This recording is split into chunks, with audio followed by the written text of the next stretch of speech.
Corey, you have a topic that's been floating around, I feel like. Yeah. I sent a text earlier, but just something I think I've been thinking about the last couple weeks is change.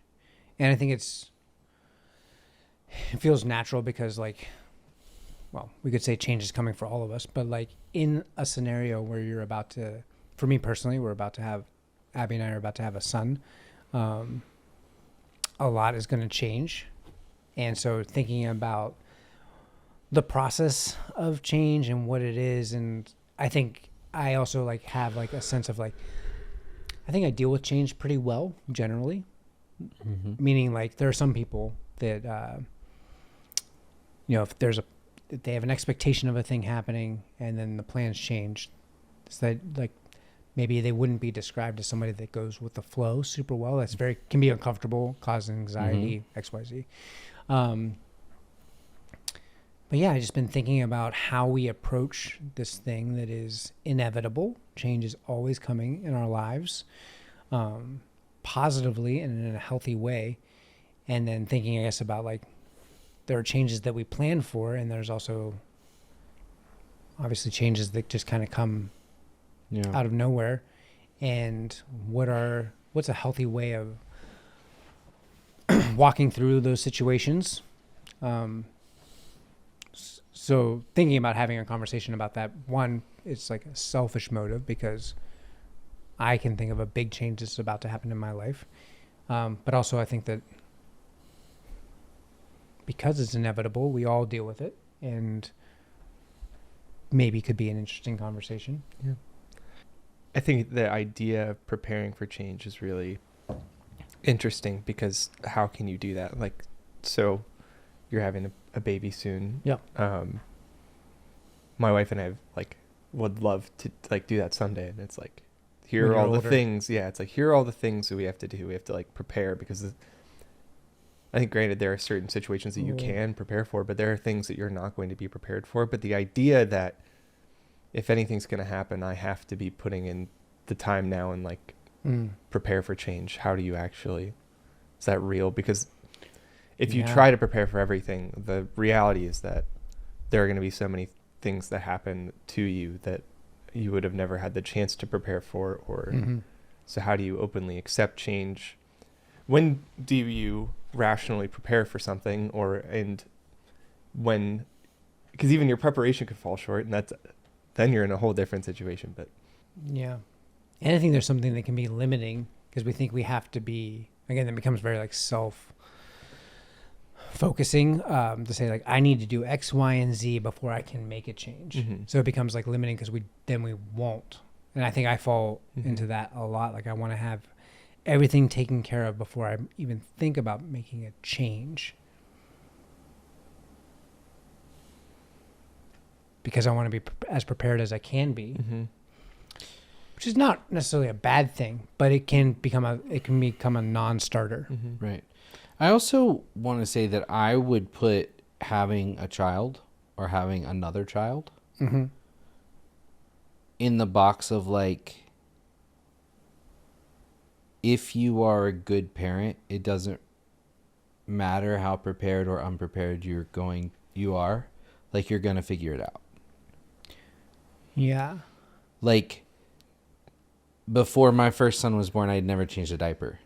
I changed a diaper a couple hours after he was born. Like, sure. You figure it, like you just do it, like you figure it out. The first ones are weird too. They're black. They're ugh. I have a photo of the first diaper Chocolate I changed. pudding. And I took it, and I'm literally just kind of like holding up, like kind of like, and I thought about that photo today, literally, when we took Ruby out, but she had, babies do it. Everybody poops. Let's not make this weird. Right. But I mean, now at like 2.5 years old, like their poops are like, I remember the first time seeing my kid having like a human poop and being like, whoa.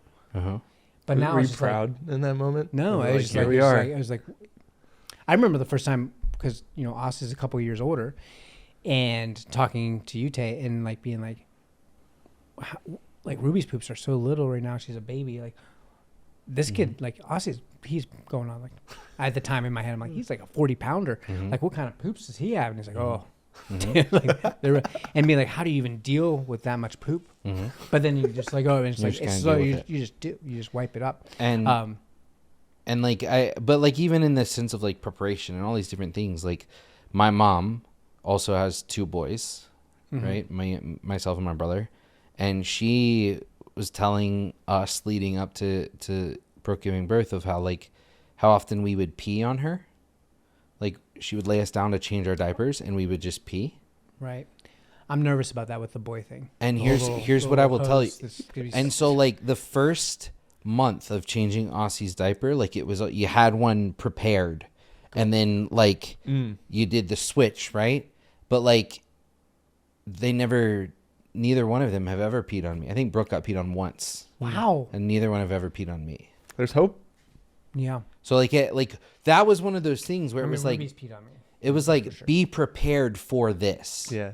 And then it never happened. But if it were to happen, right, you got the other diaper, you're ready. At the end of the day, like, dude, Matt, there are things that you do as a parent that you would never do, and you only do because they're a child. Like, I'll ask Corey a question. Yeah. Corey, let's say that you're at a restaurant, okay, and your daughter is eating food, and she starts to like choke. Something's caught in there, and then she starts like gagging like she's gonna throw up. Like, what is the first thing that you do in that situation? Call 911. That's not true. Just kidding. I'd probably pat her on the back, like go through like. But I'm saying like she is going to throw up. She's going to. Oh, you put your hand in her mouth. Correct. You go to catch it. Yeah. That is the answer. Is you go to catch it. Yeah. Like they're going, like you can have this hand behind their back, but the other hand is like here in front of their mouth to catch it so it doesn't go anywhere. And like the thought of doing that for anyone except for my small children, like, is disgusting and weird, and I would never even think about it. But like when even for Abby, I'd be like maybe willing to help with pulling the hair on your own. But I'm not like, go ahead, babe. Let it out. With a child, you're literally like, okay, here, like into my hands, go. It's got to go somewhere. And then I'll figure out what to do with it after the situation. Go to the waitress. Right, please. Please. Do you have a towel? I feel like, particularly with the change of having a child, I don't think, my personal opinion would be that no one is ever actually ready to have a child. You can be over-prepared with materialistic things. Because half of what you buy before, I would say 75% of what you buy before you have your first kid, you're never going to use. Or what you get given as a gift.